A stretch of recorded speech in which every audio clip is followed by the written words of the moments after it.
দিন দিন এভাবেই দীর্ঘ হচ্ছে মৃত্যু ও ক্ষুধার মিছিল।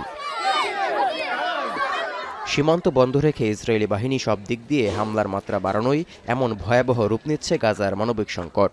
বোমা মেরে স্কুল, আশ্রয় কেন্দ্র, রান্নাঘর এবং খাদ্য গুদামগুলো উড়িয়ে দেয়। হতাহতের তালিকা যেমন দীর্ঘ হচ্ছে, তেমনি তীব্র হচ্ছে ক্ষুধার যন্ত্রণা। على امل انه يطلع لنا رغيفين خبز صحن طبيخ احنا بندعو كل العالم انه يقف معنا ويخلوا اسرائيل تفتح لنا هالمعابر خلينا نقدر نعيش। বান্ডেল থাকলে প্রতি সেনমানিতে টাকা বাঁচবে। বিকাশ সেনমানি বান্ডেল কিনে জিতুন প্রতি লেনদেনে। হামাসের হাতে থাকা সব জিম্মিকে একসঙ্গে মুক্তির অজুহাতে 18 মার্চ যুদ্ধবিরতি শর্ত লঙ্ঘন করে এভাবেই হত্যা আর ধ্বংসযজ্ঞ চালাচ্ছে ইসরায়েল।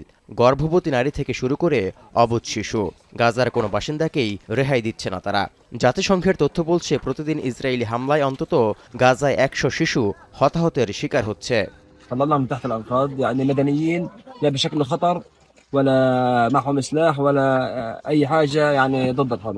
সামরিক অভিযান জোরদার করে বন্দীদের মুক্তি করার খায়েশও নেতানিয়াহুর পূরণ হবে না, বরং জিম্মিদের অনিশ্চিত ভাগ্যের দিকে ঠেলে দেওয়ার জন্য নেতানিয়াহু সম্পূর্ণ দায়বদ্ধ হবে বলে হুঁশিয়ার করেছে হামাস।